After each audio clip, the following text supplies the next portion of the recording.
Olá, amigos e amigas da Casa Espírita Allan Kardec. Meu nome é Luiz Gustavo, eu sou médico, integrante da Associação Médica Espírita de Botucatu. É com muita alegria, com muito carinho que nós nos encontramos aqui no dia de hoje para que a gente possa dar seguimento às atividades, ao estudo do Evangelho, com o tema de hoje sobre caridade.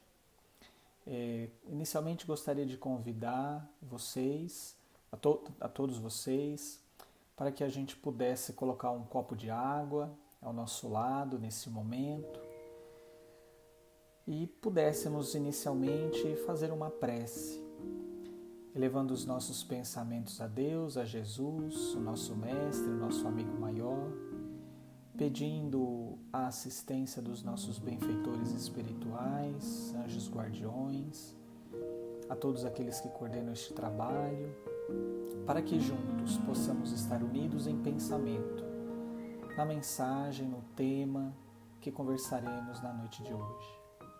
Pai nosso que estais nos céus, santificado seja o teu nome. Venha a nós o teu reino, seja feita a tua vontade, assim na terra como nos céus. Pão nosso de cada dia nos dai hoje, perdoa, Pai, as nossas dívidas, assim como nós perdoamos os nossos devedores e ofensores. E não os deixeis cairmos em tentações, mas livrai-nos de todos os males, e que assim seja. Muito bem, amigos, hoje o tema é caridade, uma referência ao capítulo 15 do Evangelho segundo o Espiritismo, cujo título é Fora da Caridade não há salvação. Dentro desta temática, eu gostaria de ler junto com vocês uma publicação feita por Kardec na Revista Espírita de dezembro de 1868. O título deste impresso, deste escrito, é Caridade é a alma do Espiritismo. Tá? Então é um texto escrito por Kardec, publicado nesta revista em dezembro de 1868, e que ele escreve da seguinte forma: qual é, pois, o laço que deve existir entre os espíritas? Eles não estão unidos entre si por nenhum contrato material, por nenhuma prática obrigatória. Qual o sentimento no qual se deve confundir todos os pensamentos?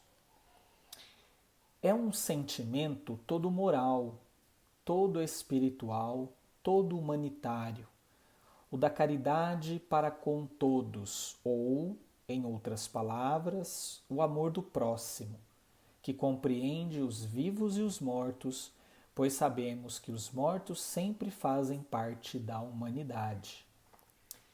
A caridade é a alma do Espiritismo. Ela resume todos os deveres do homem para consigo mesmo e para com seus semelhantes. Razão porque se pode dizer que não há verdadeiro espírita sem caridade. Mas a caridade é ainda uma dessas palavras de sentido múltiplo, cujo inteiro alcance deve ser bem compreendido. Se os espíritos não cessam de pregá-la e defini-la, é que provavelmente reconhecem que isto ainda é necessário. O campo da caridade é muito vasto. Compreende duas divisões que, em falta de termos especiais, podem designar-se pelas expressões caridade beneficente e caridade benevolente. Compreende-se facilmente a primeira, que é aquela quando a gente doa algo a alguém, né? Que é naturalmente proporcional aos recursos materiais de que se dispõe. Mas a segunda, a caridade benevolente, está ao alcance de todos nós, do pobre como a do rico. Se a beneficência é forçosamente limitada, nada além da vontade poderia estabelecer limites à benevolência. O que é preciso, então, para praticar a caridade benevolente? Pergunta-nos Kardec. Amar o próximo como a si mesmo, é a resposta. Ora, se amar ao próximo tanto quanto a si, amar-se-á muito. Agir-se-á para com outrem como se quereria que os outros agissem para conosco. Se não se quererá nem se fará mal a ninguém, porque não quereríamos que nolo fizessem. Amar ao próximo é, pois, abjurar de todo sentimento de ódio, de animosidade, de rancor, de inveja, de ciúme, de vingança, numa palavra, todo desejo e todo pensamento de prejudicar. É retirarmos esse sentimento de todo pensamento de não prejudicar a quem quer que seja. É perdoar aos inimigos e retribuir o mal com o bem. É ser indulgente para com as imperfeições de seus semelhantes e não procurar o argueiro no olho do vizinho, quando não se vê a trave no seu. É esconder ou desculpar as faltas alheias em vez de se comprazer em as pôr em relevo, em evidência, por espírito de maledicência. É ainda não se fazer valer à custa dos outros, não procurar esmagar ninguém sob o peso de sua superioridade. É não desprezar ninguém pelo orgulho. Eis a verdadeira caridade, benevolente, a caridade prática, sem a qual a caridade é palavra vã. É a caridade do verdadeiro espírita como a do verdadeiro cristão. Aquela sem a qual aquele que diz fora da caridade não há salvação, pronuncia sua própria condenação, tanto neste quanto no outro mundo. Quantas coisas haveria a dizer sobre este assunto? Que belas instruções não nos dão os espíritos incessantemente. Não fosse o receio de alongar-me em demasia e de abusar de vossa paciência, senhores, seria fácil demonstrar que, em se colocando no ponto de vista do interesse pessoal, egoísta, se quiser, porque nem todos os homens estão ainda maduros para uma completa abnegação, para fazer o bem unicamente por amor do bem, digo que seria fácil demonstrar que tudo a ganhar em agir deste modo e tudo a perder agindo diversamente, mesmo em suas relações sociais. Depois, o bem atrai o bem e a proteção dos espíritos bons. O mal atrai o mal e abre a porta à malevolência dos maus. Mais cedo ou mais tarde, o orgulhoso será castigado pela humilhação, o ambicioso pelas decepções, o egoísta pela ruína de suas esperanças, o hipócrita pela vergonha de ser desmascarado. Aquele que abandona os espíritos bons, por estes é abandonado. E, de queda em queda, finalmente se vê no fundo do abismo. Ao passo que os espíritos bons erguem e amparam aquele que, nas maiores provações, não deixa de se confiar à providência e jamais se desvia do reto caminho. Aquele, enfim, cujos secretos sentimentos não dissimulam nenhum pensamento oculto de vaidade ou de interesse pessoal. Assim, de um lado, ganho assegurado, do outro, perda certa. Cada um, em virtude do seu livre-arbítrio, pode escolher a sorte que quer correr, mas não poderá queixar-se senão de si mesmo pelas consequências de sua escolha.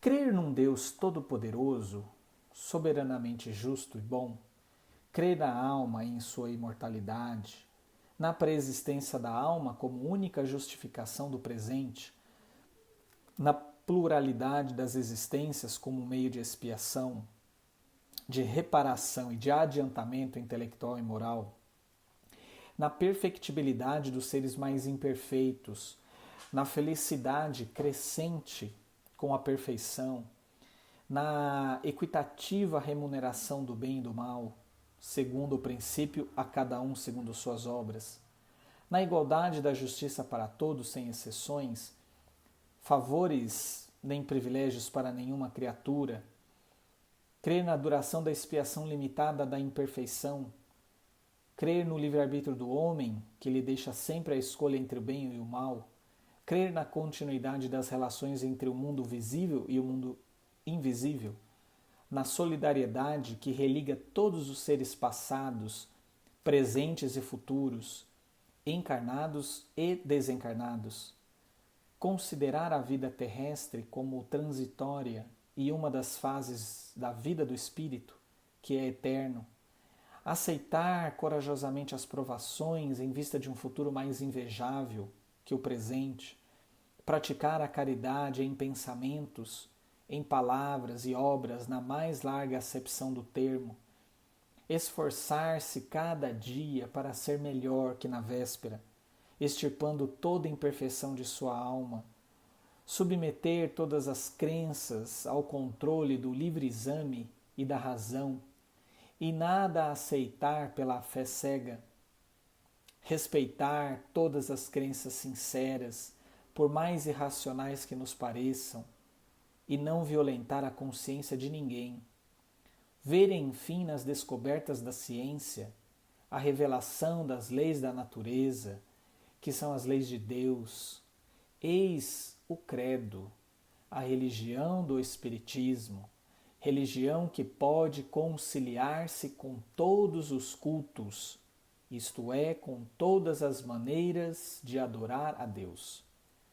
É o laço que deve unir todos os espíritas numa santa comunhão de pensamentos, esperando que ligue todos os homens sob a bandeira da fraternidade universal.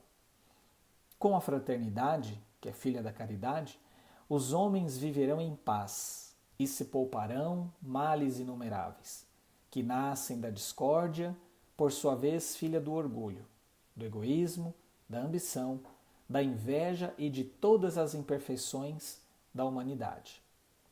O Espiritismo dá aos homens tudo o que é preciso. Para a sua felicidade aqui na Terra, porque lhes ensina a se contentarem com o que têm. Que os espíritas sejam, pois, os primeiros a aproveitar os benefícios que ele traz e que inaugurem entre si o reino da harmonia, que resplandecerá nas gerações futuras. Os espíritos que nos cercam aqui são inumeráveis, atraídos pelo objetivo que nos propusemos ao nos reunirmos, a fim de dar aos nossos pensamentos a força que nasce da união. Ofereçamos aos que nos são caros uma boa lembrança e o penhor de nossa afeição, encorajamentos e consolações ao que deles necessitem.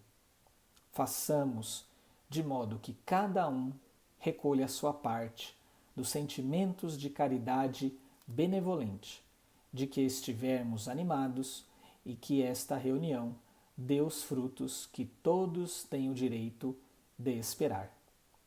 Allan Kardec. Belíssimo texto, né, meus amigos? Acho que ele basicamente nos traz a reflexão contida no próprio capítulo 15. Obviamente que o capítulo 15 ele tem a parábola do bom samaritano, né, que nos faz recordar e associar, né, a linda parábola do samaritano com esse texto que Kardec descreve, relata de uma maneira tão singela, tão simples, tão direta e tão objetiva. Kardec deixa muito claro que a caridade é algo que todos nós podemos fazer. Sobretudo a caridade que ele caracteriza como caridade benevolente, né? É aquela caridade que todos nós podemos fazer para com o nosso semelhante, para com o nosso próximo. E quem é o meu semelhante? Quem é o meu próximo?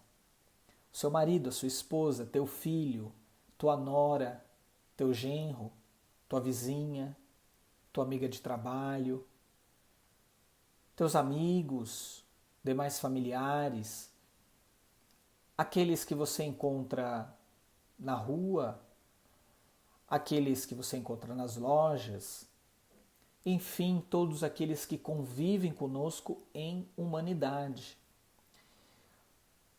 Uma grande dificuldade que todos nós temos, e até pela nossa organização enquanto sociedade, e é natural que, na verdade, nós tenhamos essa organização social do lar, da residência, dos entes mais próximos, porque é dentro da casa, é dentro dessa relação mais próxima que a gente vai construindo uma relação de afeto, uma relação construtiva, onde as virtudes e os valores morais podem ser colocados em prática.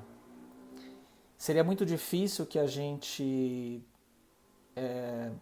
ao não vivenciar as relações próximas dentro do lar, seria muito difícil que a gente compreendesse que todos nós fazemos parte de uma imensa família e que o bem, né, que devemos oferecer ao outro, ele começa junto aos mais próximos, porque são esses mais próximos, aqueles que estão dentro da nossa casa, do nosso convívio, é que muitas das vezes demandam de nós esse esforço hercúleo para que possamos ir de encontro a eles, renunciando a nós mesmos,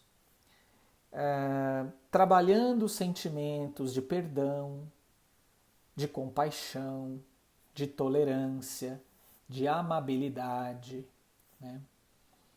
Porque quando nós temos as nossas dissensões fora do lar,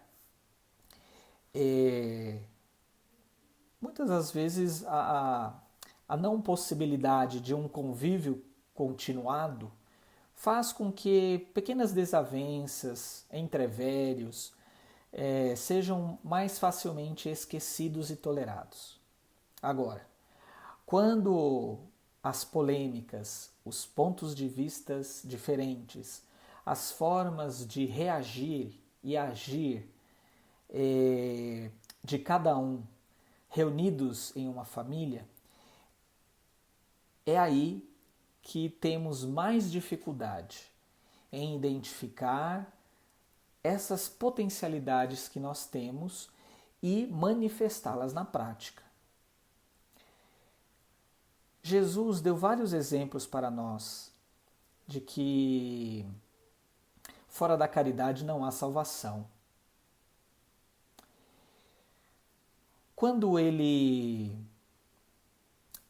pede, quando ele escreve na areia, na terra, quando lhe entregam a mulher adúltera, a suposta mulher adúltera, e perguntam a ele, né, se deveria cumprir a lei naquele momento, que era do apedrejamento, Jesus, em sua infinita sabedoria e amorosidade, né, como um espírito evoluído, ele nos sensibiliza, ele sensibiliza a todos naquele momento de que aquele que não tiver um pecado, aquele que não tiver se equivocado, aquele que não tiver trocado os pés pelas mãos, né? Que aquele que nunca tivesse cometido nenhuma ação menos feliz, que aquele que se considerasse acima de toda e qualquer suspeita, atirasse a primeira pedra. Claro que Jesus, todo amor, toda bondade, no seu campo vibracional naquele momento, ele conseguiu despertar no coração daquelas pessoas que estavam ali presentes o despertar para a consciência, para a compaixão, para a necessidade do não julgamento, para a necessidade de irmos de encontro àquele que erra, àquele que se equivoca, aquele menos feliz, aquele que tem ainda um certo grau de ignorância perante as leis divinas. E ele ensina a cada um de nós a como se colocar no lugar do outro, a como amar ao outro, independentemente do que o outro nos faz. Esse é um grande ensinamento. É um grande ensinamento que, independentemente da nossa crença religiosa, independentemente das posições políticas que temos, né? Essa caridade beneficente, como ele nos coloca, é acessível a cada um de nós. E desenvolver isso, eu diria a vocês, que é um processo. É um processo. Assim como tomadas de decisões médicas, quando alguém é portadora de uma doença ameaçadora da vida, quando a pessoa muitas das vezes tem uma doença incurável, e aonde a gente conversa com essa pessoa e com essa família sobre algumas decisões, algumas condutas médicas que podem acontecer ou não ao longo desse processo da vida da pessoa, também cada um de nós temos esta capacidade de vivenciar um processo de construção de tomada de decisões. Decisões essas que acontecem no fórum íntimo. Decisões onde vale a pena termos a razão ou vale a pena termos a paz de consciência? Porque muitas vezes, ao nos colocarmos com a razão, queremos impor o nosso ponto de vista ao outro. Quando nós acreditamos que até o nosso ponto de vista possa estar correto, mas quando você compreende que o outro tem o seu tempo de compreender, né, e encontrar o caminho para a tomada de decisão, para se responsabilizar pelas suas escolhas, isso é um ato de caridade. Respeitar o livre-arbítrio do outro é um ato de caridade. Por outro lado também, amigos, é importante que a gente fale da caridade que possa ser a caridade do auxílio material. É muito frequente que nós espíritas ainda tenhamos muita dificuldade em lidar com as questões materiais. Observo muito isso na vivência dentro das comunidades espíritas. Às vezes é muito difícil que a gente se sensibilize em contribuir, né, com as despesas da nossa casa espírita, com as despesas daquela atividade voluntária que a casa oferece, como cesta básica, o almoço, né, compra de medicamentos, né, o suporte a uma retaguarda de assistência,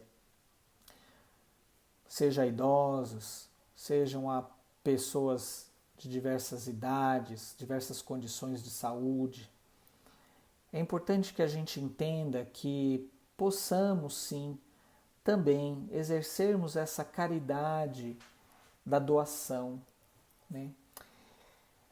Que ela é importante, né? Existem inúmeras instituições que necessitam do nosso amparo, sobretudo agora num momento muito importante e difícil em que estamos vivenciando a questão do desemprego, né? Nós vamos viver tempos difíceis nesses próximos anos.